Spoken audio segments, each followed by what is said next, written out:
morning. We're back again with the second talk. Just to summarize what happened in the first talk was that I introduced you to a scattering technique, and we used it to look at magnetic ordering and more or less conventional spin wave type excitations in materials. And the point of view we had was that of a magnetic material that arose from some sort of spin degrees of freedom. We talked about how we could learn about the nature of those spin degrees of freedom, also using spectroscopy. And then we basically coupled those things together to get a phase transition and spin waves. And we talked a little bit about a magnetoelastic kind of effect that seems to be taking place in frustrated magnets, particularly vanadium oxide. I didn't actually manage to get through all of what I was going to talk about for insulating magnets, so this came into the lecture today, which is actually good, because Rebecca gave a very nice introduction to spin liquids. So now we're sort of on the same page regarding this topic. I'm still going to talk about some of the experimental ramifications of it and how we actually can probe these features using scattering.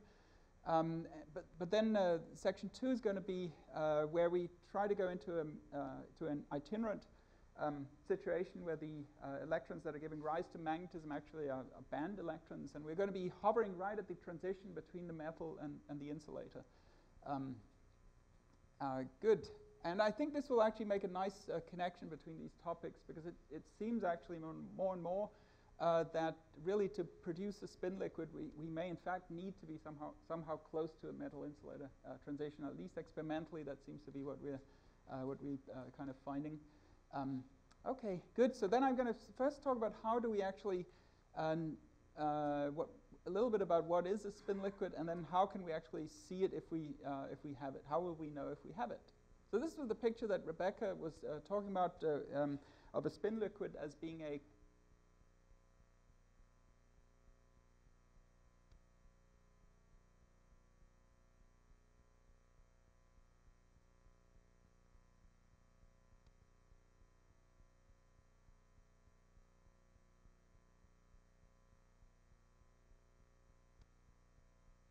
this microphone until they fix the battery.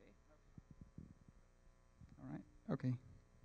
Good, so this is the superposition of singlet coverings. So every single site has a spin half degree of freedom typically, and it's somehow involved in the singlet with some of its neighbors. And there are many ways you can do this, and so you get this superposition. So you could ask, why is that important?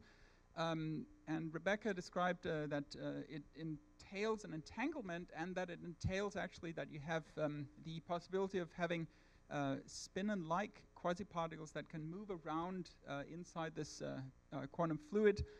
Even though they're created and annihilated in pairs, they can move around, and they become effective low-energy degrees of freedom. And actually, the way that we interact with the spin liquid will have to do with these degrees of freedom, and the fact that we have to do spin flip excitations when we're doing neutron scattering. So we have to actually be creating and annihilating these things in pairs. So it becomes a two-particle scattering process, actually. And this we can see in a very direct way experimentally. I just want to spend a few minutes to indicate that. Come to my microphone again. Yep. Cool.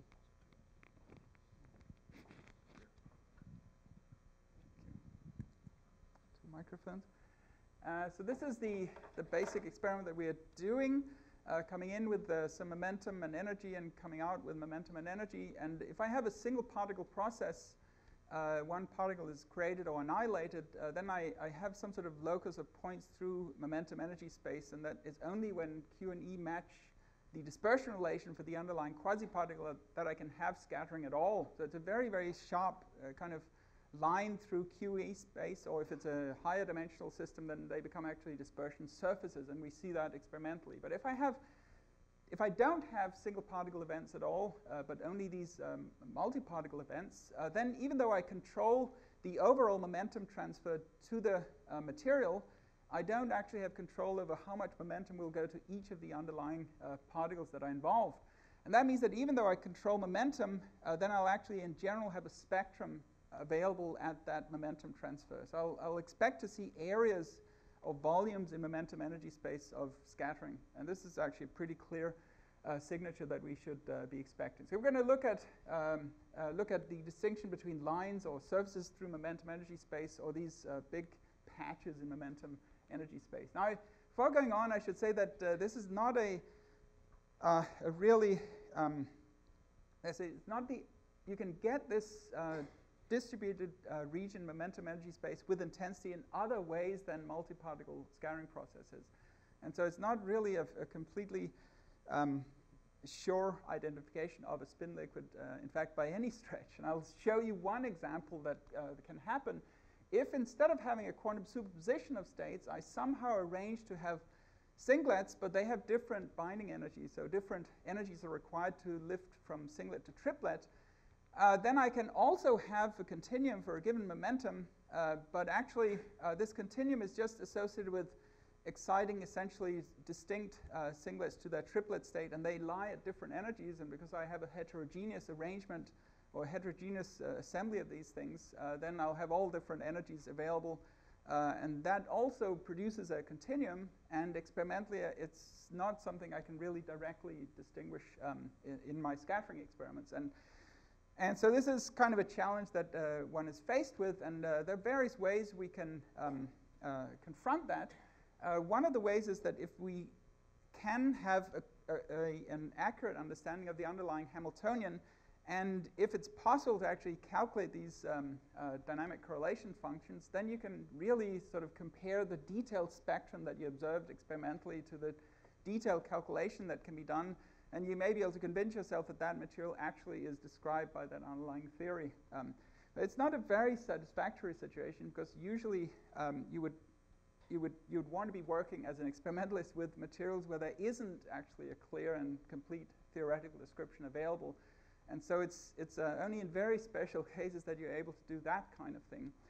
The other thing that I think does come in, and I wanted to mention it because we're at the high field magnet lab, is that the ability of actually subjecting your material to a very high magnetic field, that gives you an additional knob apart from temperature that may be able to actually really pin down what is the correct underlying picture, and to distinguish between what is really a quantum spin liquid and this kind of random singlet type state.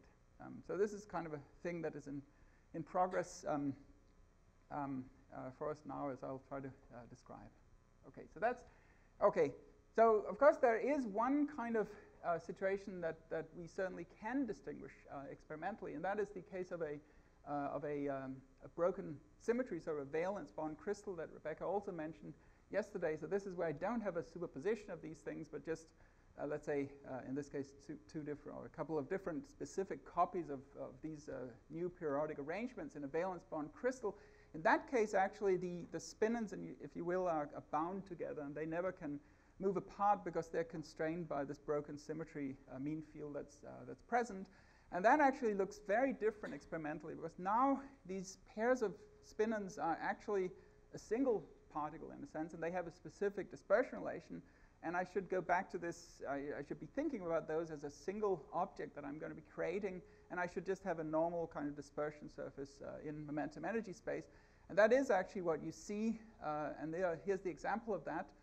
This is a compound which has copper as the spin half degree of freedom, and it has basically pairs of spin half, and then these pairs are weakly coupled to each other again. And so in that case, you see, well, first, if you look at the susceptibility, you basically do see at sufficiently high temperatures that you have magnetism in there, but once you cool sufficiently, the system just settles into the singlet ground state, and it really is a band insulator and doesn't really have any magnetism at all in a sense. It's just that the gap is quite small in this case, so experimentally we see the presence of the magnetism.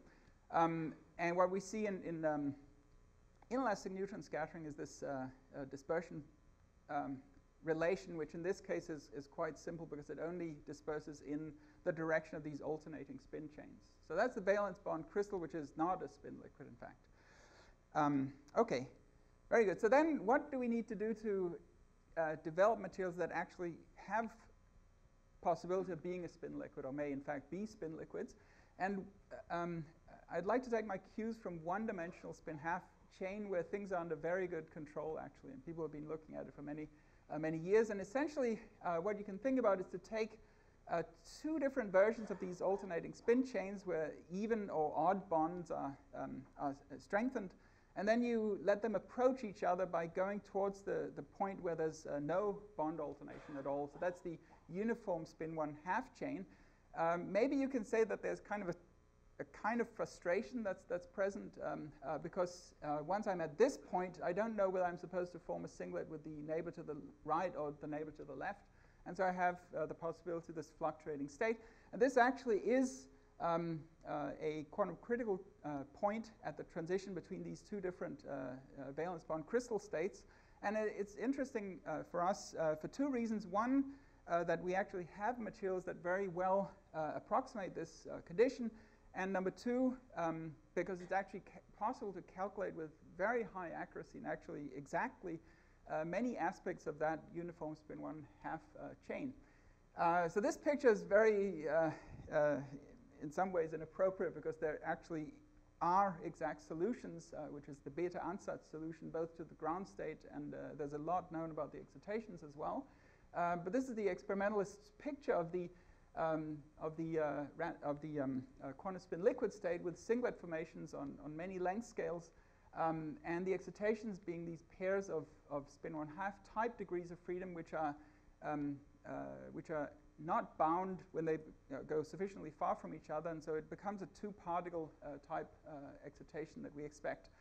And one way one can describe that is really as a cosine band structure for the individual spinons, and then I have basically I basically have a one-dimensional Fermi liquid with at half filling, and the types of excitations that I can undertake with fixed wave vector transfer is I have a very low energy excitation, which would correspond to just going from between the two Fermi points. It's basically the Umklapp scattering process. But I can also come all the way from the bottom all the way to the top. That's a very high energy excitation.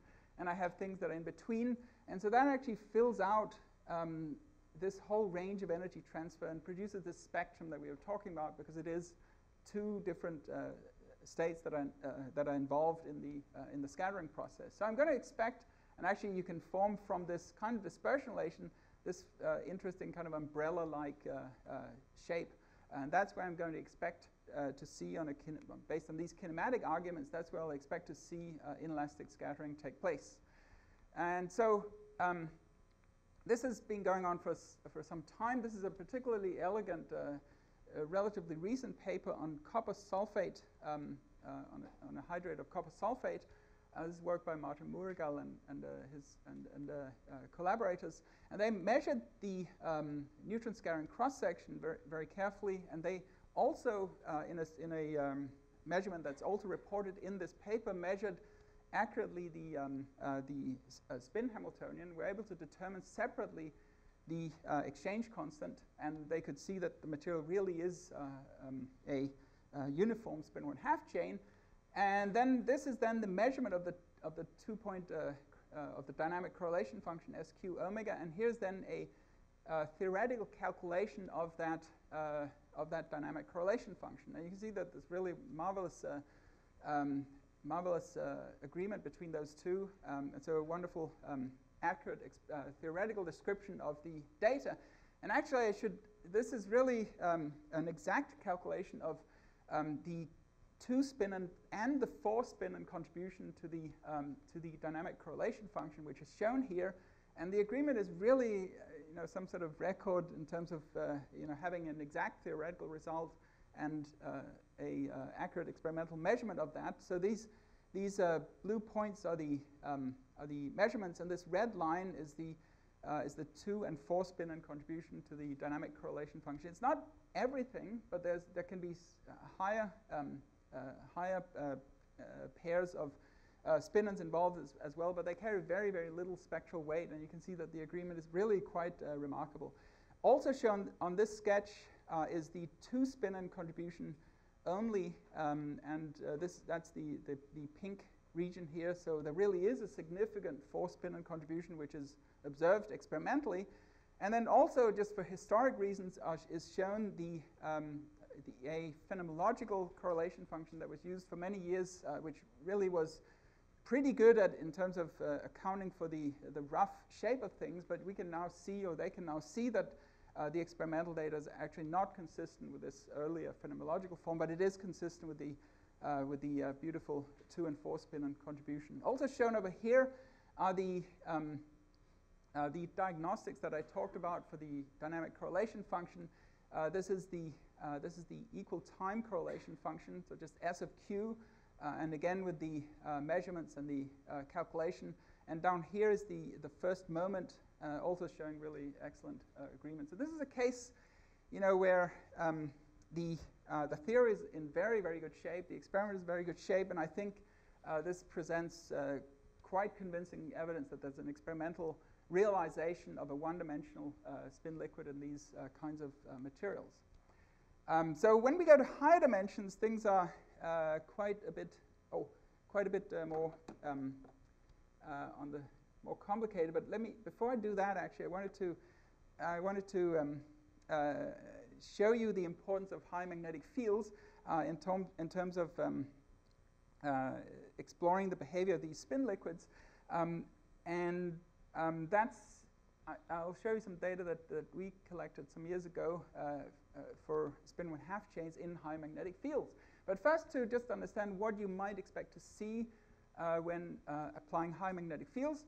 When you apply the field, you're going to magnetize the spin 1/2 chain, and in this band description, this corresponds to basically moving away from half filling. So that means that the wave vector, the Fermi wave vector, is no longer, or the Umklapp wave vector is no longer pi, but it becomes somewhat larger than pi, and that has the impact in the scattering to produce this kind of, I don't know, it's as if you're seeing double or something like that because of the wave vector not being commensurate, if you will. And so there's actually an incommensurate wave vector that appears with the application of a magnetic field. That's a very kind of unusual thing, I would say. If I take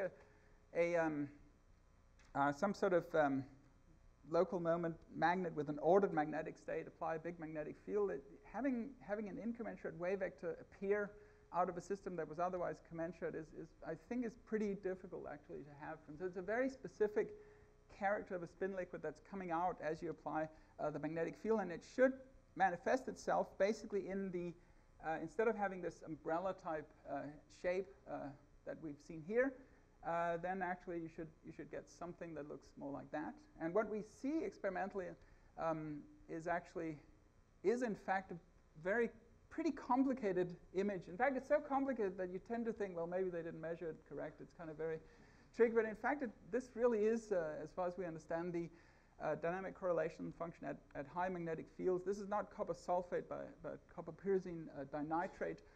In fact, this can all be calculated and has been by Jean-Sébastien Coe. And in fact, many of these features can be seen to be present. This is not published yet, but we're working towards that. So I think things are under very good control in one dimension. So now I'd like to then go to higher dimensions and see if we can coax out spin liquid type behavior there. And basically to stave off the development of an ordered state that otherwise tends to happen, we have to go to frustrated lattices, and specific lattices that I like to think about are what I'm calling corner-linked simplexes. So these are various versions of that. And I'm going to skip straight to the pyroqual lattice. I have some slides I can show about Kagame if you're interested. But let's go to this lattice, which is a three-dimensional cubic lattice, and it consists of tetrahedra. So with 4 spins, every spin is part of 2 tetrahedra, and these are linked on corners. And the basic impact of that is that you have this highly degenerate entity that actually has, apart from having spins, which means you have degeneracy, then in fact there are many ways that these spins can organize themselves. And because they're only linked on corners, you end up producing a large manifold of states that are lying at pretty low energy. And it has the potential then for there to be some form of a spin liquid developing. This is kind of a semi-classical discussion of it.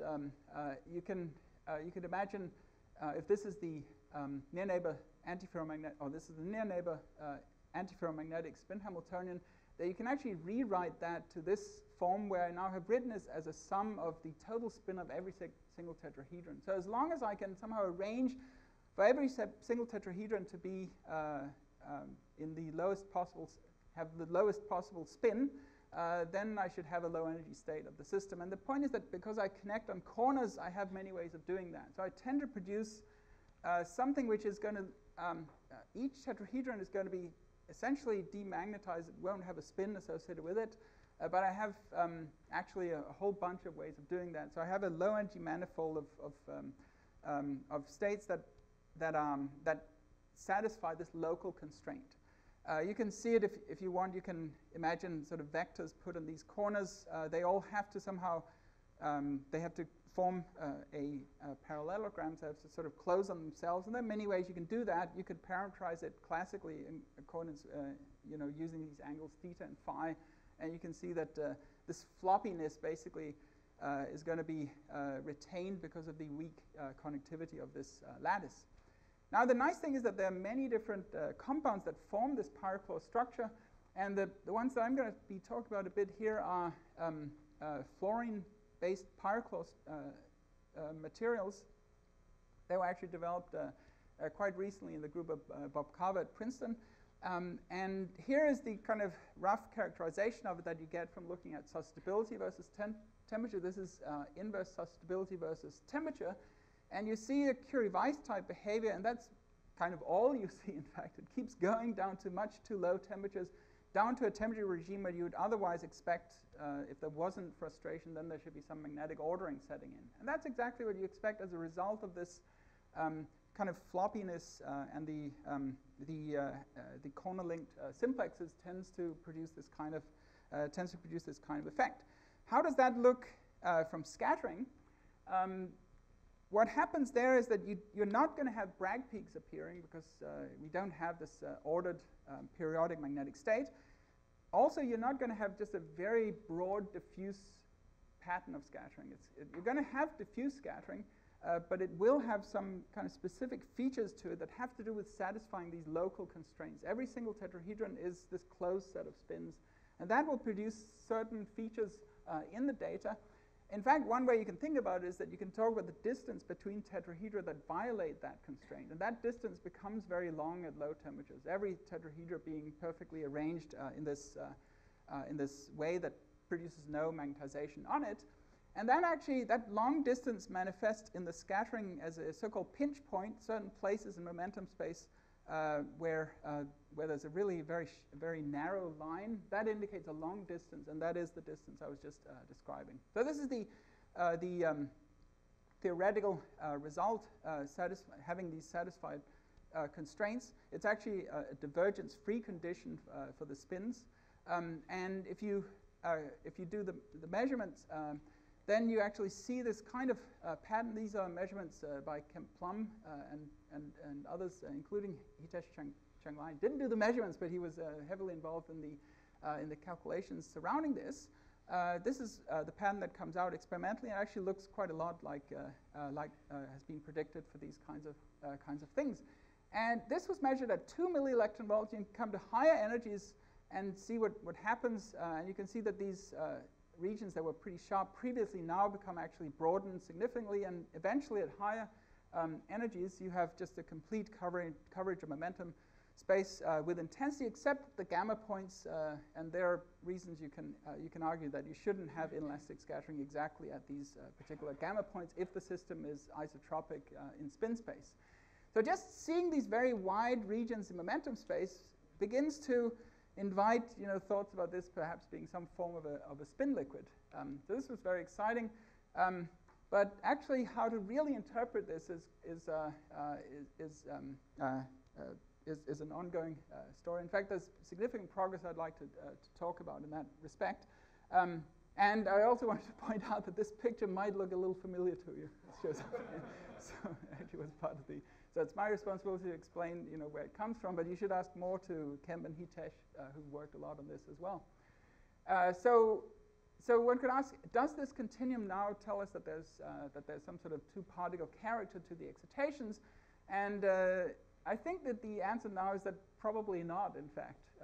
And let me explain how this comes about. What we do see as we come up in energy, so this is basically cutting across the pinch point, and as you come up, you can see kind of faint indications of some sort of spin wave-like branches seem to be potentially there. And if you cut through the data, you can actually see this at low energies. There's a single peak, then it becomes doubly peaked. So that has some sort of remnants of a spin wave type character to it. And then the other thing I wanted to point out is that if you scan energy at fixed momentum transfer, the peak is actually at a finite energy transfer. So these are the characteristics of the data. Now, in a very nice paper, which is on the archive from October, there was a calculation or a lot of simulations that were done by this group of people to try to understand whether conventional spin wave theory could describe those kinds of data. You know, you would initially say, well, that sounds kind of strange because spin waves are based on some sort of long-range ordered state, and I just told you that they should produce a sharp feature through momentum energy space. But of course, in this case, we don't have a long-range ordered state. We have some sort of manifold of states that satisfy these local constraints. And we should imagine that these systems are kind of in some sort of fluctuating configuration where the underlying spin structure may be slowly fluctuating, but it is actually disordered in momentum space. So in some ways, I don't really have momentum conservation anymore. And that, in a sense, is part of the reason that these features now become so broad. And so what Hitesh and Roderick and Xu did was they actually used the classical Monte Carlo to generate low-energy spin configurations, and then they did spin wave theory or molecular dynamics simulations based on those underlying disordered structures. And this is the linear spin wave calculation, and this is the molecular dynamics. They actually look quite similar, and they look quite similar to the experimental data. Apart from one factor that you'll notice, which is that in both of these, I should say one thing more, which is that the exchange constants used to do these calculations are actually inferred from a Gaussian method to analyze the wave vector dependence of the scattering that we had previously measured. So in fact, the exchange constants were not tweaked in the process of generating these kinds of images. It really was the detailed interactions that were reported in a different paper. But what they do see is that the highest intensity is actually at lower energies, and experimentally the highest intensity is actually at a finite energy. So this feature is not present in the data. And so you could ask, is this something that has to do with the fact that we are operating at spin 1, whereas these are truly classical simulations? And so the experimental way of approaching or trying to answer that question is to go to a classical spin system. So I go from spin 1 to some large spin, and we go to manganese, which is spin 5/2. And there the interactions have a different strength. They also have some different anisotropies and ranges and so on. So it's not a really straight comparison between these two. But what is actually seen is that for that case, now all of the intensity is in fact peaked at the lowest energies. There's never a finite energy maximum present. But here for spin 1, it really is a finite energy maximum.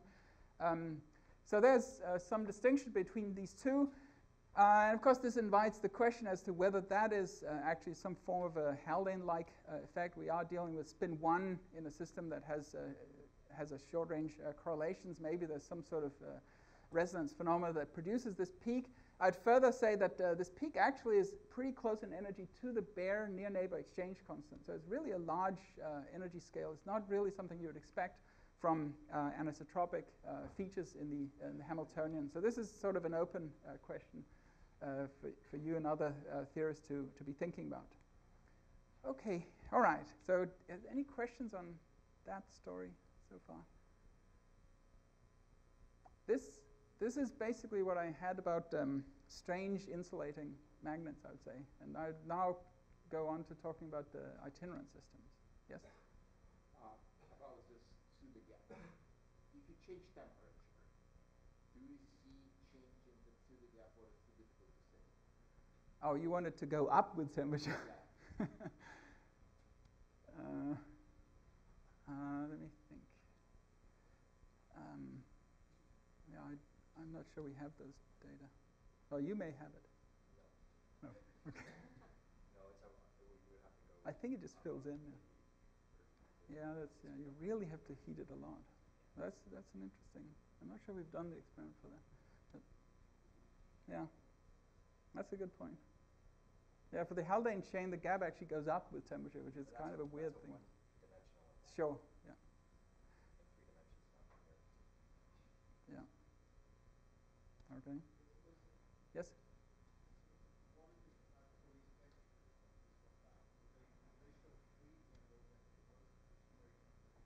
Oh, okay. So the freezing is somewhere around 3 or around 4 Kelvin. The rise temperature it's about 30 or something. It's pretty large. 30 the frustration index. Yeah. So there is eventually some sort of freezing at sufficiently low temperatures. Not spin ice, but it develops a really frozen component, and there's frequency dependence to the AC susceptibility and things like that. So it is some sort of glassy thing eventually. There's also residual entropy, in fact. Does spin 5 have component shows long range order? Yeah, yeah, it does actually. That's another very important distinction. Yeah.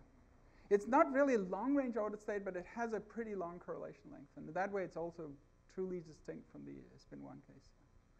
But as we said, there are many other things that are different between these, including some aspects of disorder can be different. So we have to. It's an encouraging result, but it's not finished. Yes.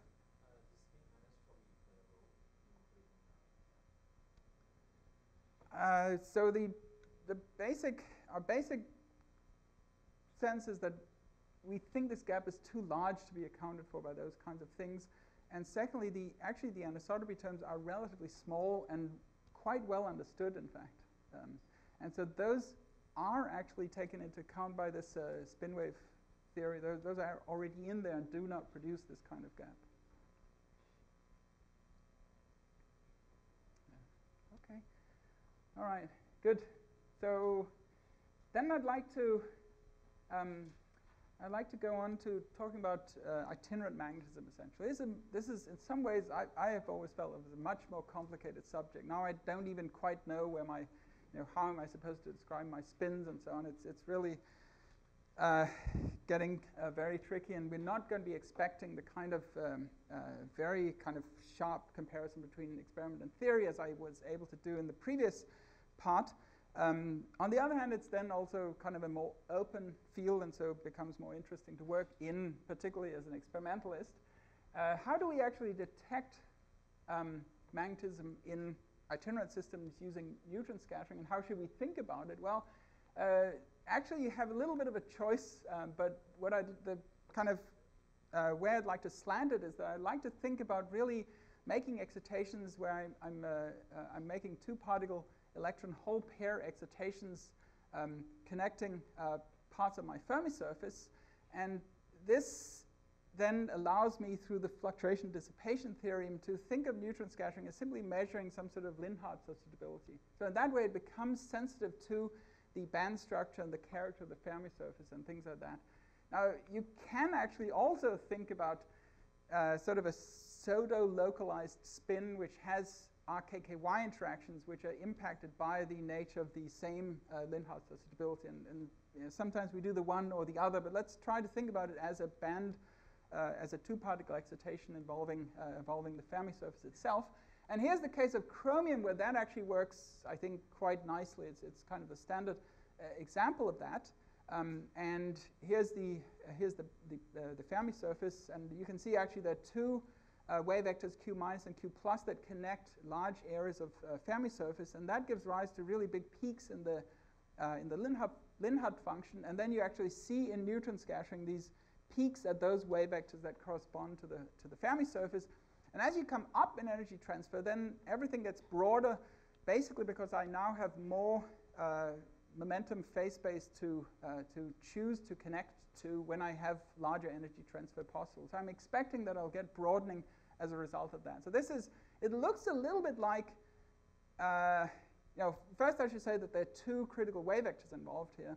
But in terms of the energy dependence, it looks kind of like some form of a spin wave dispersion. I have a sharp peak and it gets broader and broader. And maybe you would expect eventually that this peak should break into two components and then I'd have my dispersion surface. But in many cases, that never really happens, in fact. It just keeps going on as a ridge that just broadens in momentum as I go to higher and higher energy transfer.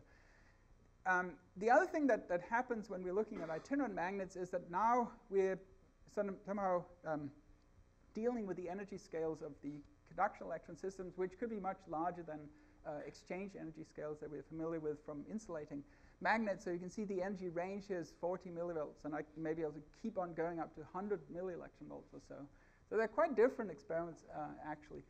Now, how do I find my way back to the insulator? Well, that's you can do by thinking about a Hubbard model.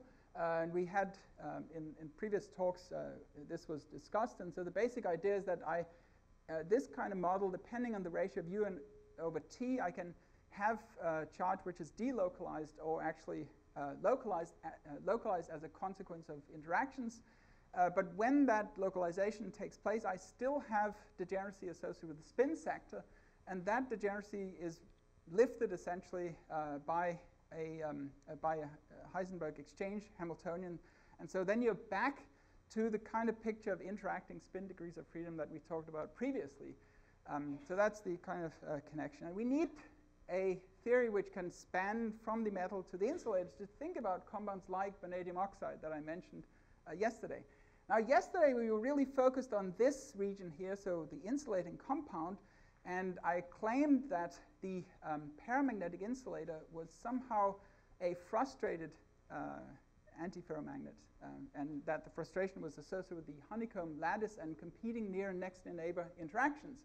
And we were able to argue for that, particularly using DFT calculation by Rosa Valenti and company to actually obtain the exchange constants and then make a comparison to the neutron data. But now I'd like to actually visit the metallic state here and try to understand the nature of this transition and how it's reflected in the scattering data.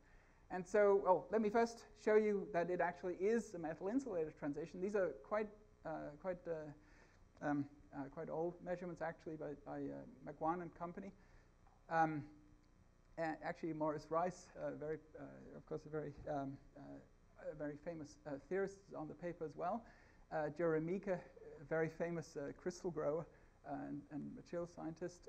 But anyway, they went by increasing chromium content, were able to go from a metal, which you see here. So this is resistivity as a function of, what's that? Sorry, I seem to have, did I do something wrong? So I'm increasing.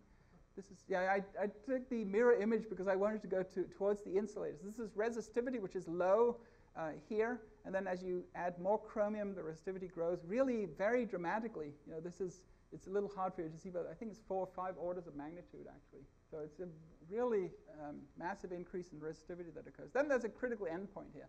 So the question is, what is then the behavior of the spin correlations as you cross this boundary? And I will remind you that in the insulator, I have this frustrated magnet. In the metal, I'm supposed to somehow do excitations that involve moving between parts of the Fermi surface. And what you see is quite interesting. So I'm going to start where we were yesterday. So the very frustrated magnet, which has very broad features in momentum space. So this is actually a plot of intensity as a function of energy transfer and wave vector transfer. And you've got these very, very broad blobs that are somehow familiar from frustrated magnetism. That's what you see there. Then you cross into the metal. And I've always really liked this picture a lot, which is you basically go from this very broad, not very distinct blob of stuff. And then as you go into the metal, you have the development of really sharp or well-defined additional features in momentum space. And those, we think, are actually related to a nesting condition on the Fermi surface of this correlated metallic state. But the point I wanted to make is that the overall presence of intensity in this region of momentum space is actually inherited, if you will, from the character of the frustrated magnetism of the insulator. But then you get, as a decoration on top of that, these structures that have to do with the Umklapp, or have to do with the nesting conditions on the corresponding Fermi surface. And then eventually, if you now cool down to low temperature, then these features actually become sharper and sharper, and eventually actually produce a spin density wave, incremental spin density wave order, which is kind of similar to what happens in the case of chromium. So that's the basic story with vanadium oxide that I wanted to tell you about. And I don't know if you've got any questions about V2O3 that you'd like to do now. Okay. Yeah. And if you just take band structure for this material and compare with what you have deep in the metallic phase, Yeah. and is it pretty much described by, as I said, by non-interacting experiments? I don't think we can say non-interacting Fermions. I mean, they're once you showed, yes. 2 slides before you showed Yeah. simple For the chromium state. stability. Yeah, yeah. I think that the correlations that are inherent to this insulating state somehow are present and enhancing the intensity of this particular region of momentum space. That part I think would require understanding the correlations of the Fermion system. But then this extra decoration comes on top of that. Now the question is whether that has been accounted for theoretically. There's been an immense amount of work in this compound in general, and there is a relatively recent band structure calculation where they were able to show peaks in the Lindhouse stability at these wave vectors. So maybe there's something to this story. Okay. All right. Good. So let's see. We've about 10 minutes. Oh, you said 20 minutes. So maybe 10 minutes. Okay. So then in the last 10 or 15 minutes, I want to address another compound which is actually kind of an ancient compound. V2O3 is, in fact, ancient, we could say, but possibly even older, in fact, is vanadium oxide. Excuse me, samarium hexaboride. Samarium hexaboride. So this has been very much in the news, but not everyone perhaps were following this particular news. So I just want to give a short intro to the story. It's a wonderful, supposedly simple structure. It's a cubic structure with 6 bonds per unit cell. It has very unusual electronic properties that are far from understood at this time, and I wanted to just show you what we're learning from scattering experiments on this material, but we don't have like any finished and proper story regarding it. So my message mostly to you is that there's a lot of very interesting properties that can be explored experimentally and theoretically in compounds that in principle should be relatively simple structurally, but still have really defied a proper understanding for many, many years. Maybe you'll be the ones to fix it. So here's the resistivity as a function of temperature. So a very large increase in resistivity, which then ends up with a plateau at low temperatures. In 2010, there was a wonderful paper that actually was able to present a possible explanation for this plateau that had really been not understood for many, many years, why there was this well-defined plateau. And the basic idea is that in the system, there are 5d electrons and 4f electrons, and they can hybridize and actually form an insulating state. But when that happens, the resulting insulator is actually a topological insulator, which has topologically protected surface states, what you heard about from Jennifer Kano and Bernavik early in this meeting. But actually, in this case, these are strongly correlated electrons that are involved in forming this topological insulator. So there are all sorts of interesting kinds of physics that we could expect to occur in this compound, because at the surface of the material, when I am forced to become metallic due to the transition between the vacuum and the topologically non-trivial insulator, then we can expect, let's say, the spin degrees of freedom to then have to come out again. And so I should find some sort of interesting, strongly correlated surface existing in this material. So there's a lot of interesting physics that I think we're going to be eventually able to look at. Now, there's been a lot of work going on. This is actually quite old at this point, 2014, but a beautiful experiment that was able to show that the plateau really has to do with the fact that the surface is, in a sense, shorting out the bulk. And so I can never actually have the resistivity get larger than the value that corresponds to the surface, the contribution of the surface to the charge transport. So by changing the thickness of the sample, it was possible to show that all the transport actually at low temperatures comes from the surface itself. And there are also interesting field effects on the, this is actually from bismuth selenide, showing the anti-localization with magnetic field.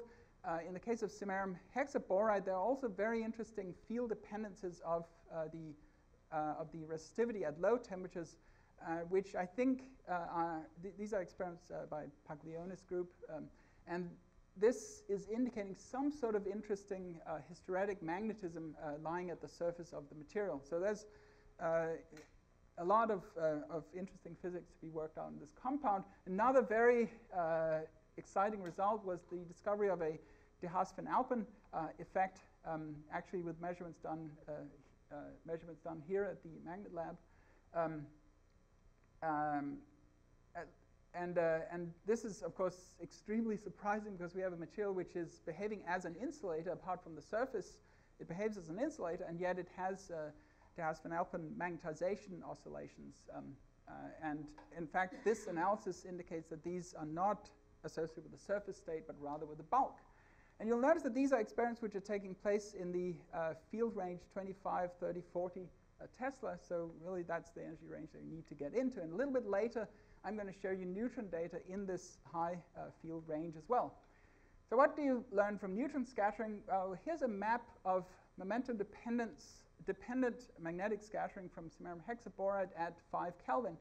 And you actually find kind of sharp or I wouldn't say sharp, but you find features at specific places in momentum space, the R point, the X point, and you also find them at the higher Brillouin zone versions of the X point. We see a little bit of intensity up there as well. So this is the kind of pattern that we that is observed. And because we're dealing with a system, where we have D and F electrons involved, maybe we should be using a kind of a band structure way of thinking about this, as opposed to exchange interactions between local moments. So we're going to adopt that approach.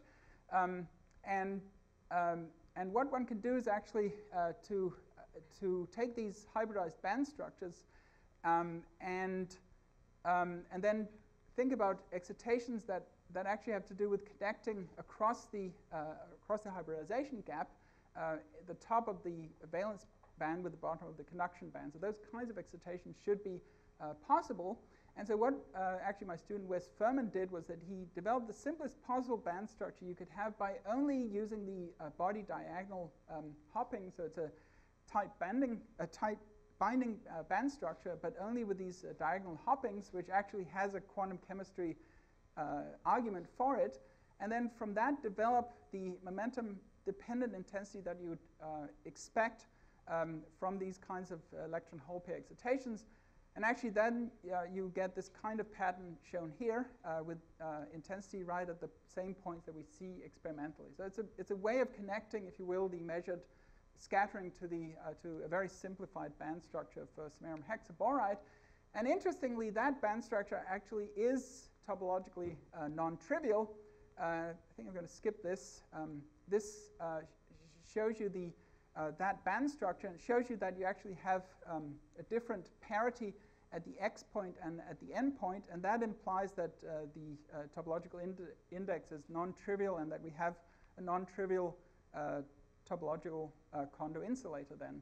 And so we can actually say that the pattern of scattering that you have in momentum space connects in a rather direct way to the underlying topological character of the band structure. So having intensity at the X point but not at the M point actually is really a kind of indication for this particular cubic symmetry that you have a topologically non-trivial band structure. Then you can look more at the momentum energy dependence of the scattering. That's what we've done here. So it's again intensity versus energy and momentum. And you find that most of the intensity actually lies in a relatively narrow band around 14 millielectron volts. There's a little bit of dispersion that brings the intensity down towards somewhat low energy at the X point and at the R point, which is also where we have more intensity. But these features cannot be described by like a simple model of exchange interacting crystal field excitations. This actually won't work because the oscillator strength is momentum dependent, and you cannot get that from those kinds of simplified crystal field type models. So then, how do we learn more about this as experimentalists? And the very natural thing for us to do is to say, what is the spin space degeneracy of this feature? And so that says we should be applying a high magnetic field to look for a Zeeman type effect. It's just, that's what we should be doing experimentally. Even though the theorists actually couldn't tell us what was supposed to be the degeneracy of that, that's an invitation to then go and do the experiment. But this is, sorry, let me just skip through that. This is actually not such a trivial thing to do. And that's because this material has this relatively high energy scale in it. So the intensity lies at 14 millielectron volts. I need to apply a magnetic field which is somehow on the scale of 10 millielectron volt or something. So I need to get to really high magnetic fields. And so we started off actually at the NIST Center for Neutron Research with a 14 Tesla magnet. The NIST Center for Neutron Research is, as you know, a fission reactor, and it turns out that it's actually a little harder to do this particular experiment. This has to do with the kinematic constraints that I talked about in the first lecture. You have to go to high energy transfer at very low momentum transfer. And so this is actually showing the background as measured, and this is then showing the measurement of the magnetic excitation at 14 Tesla. And so there's some sort of peak there. When you subtract, it looks like this. If you go to 0 Tesla, then it's this somewhat sharper peak. It's not so easy to see. So 14 Tesla is not quite enough to actually really answer the question, what is the degeneracy of this exciton? And so we were fortunate that for I guess a good period of time, maybe 7 years or something, that in a collaboration between the MagLab and Helmholtz Zentrum Berlin, particularly involving Peter Smybiedl and also Mark Bird and many here from the MagLab, they had built up the capability of magnetic neutron scattering at fields up to 25 Tesla. Initially, it was just for diffraction, but our experiment was one of the first inelastic scattering experiments at this very high magnetic field. And this shows the beam line, so all sorts of interesting neutronics here, but then this very complex, very high magnetic field system, which actually has the magnetic field being horizontal, and it's a conical magnet. So you can come in sort of along one edge of the magnet and go out along the other edge and come up to a scattering angle around 15 degrees or something. And it turns out that, as I mentioned previously, that this experiment actually requires very small scattering angles. So this is actually a pretty ideal configuration for this particular experiment. So we applied for beam time, and we got it. And here's actually just a little picture that you can see this magnet system. It has an outsert, which is a conventional superconducting niobium tin outsert with cable and conduit conductors, and then there's actually resistive insert in this case. And so when this magnet operates, you're using megawatt power to keep it at fields. And we had to keep it at field for, I think, the better part of a week or something. And here's Wes Furman and a graduate student, Juan Chamorro, who's standing near this magnet, which is at 24.995 Tesla. It's really just a very unnatural thing for my. I mean, we've been doing experiments at field, but never at these kinds of fields. And with that system, these gentlemen were actually able to produce convincing data. I think that the mode is actually split into 2 peaks. Now, this is the raw data as it comes out, and there's lots of various issues with backgrounds and so on that we can measure and account for. But you can see even in the raw data this double peak character to it. And then there's the comparison with zero field data obtained on the same instrument that's shown here. And so the the upshot of it is that actually, so this is 0 field, 14 Tesla from NIST, and then the 24 Tesla. We came down by 1 Tesla to avoid some issues. And so then these 3 points go on the curve, and we can say that there really is a doublet character to that transition. We don't know why it's a doublet yet, but this is where theorists should come in. This is the kind of question that one should be able to address. And we think that the resolution of that should be a key element to the physics of samarium hexaboride. Okay, so with that, I'd like to just conclude the story here. Vanadium oxide, we spoke about it yesterday and today. And we think that there's something interesting connecting basically frustrated magnetism and strongly correlated metals in this compound. And in fact, that the frustration is key to exposing this MOT transition. And for samarium hexaboride, even though the compound has been around for quite some time, we're still learning more. And there's a lot more to be learned, in fact. And I invite you to take part in that kind of activity. So thank you for your attention.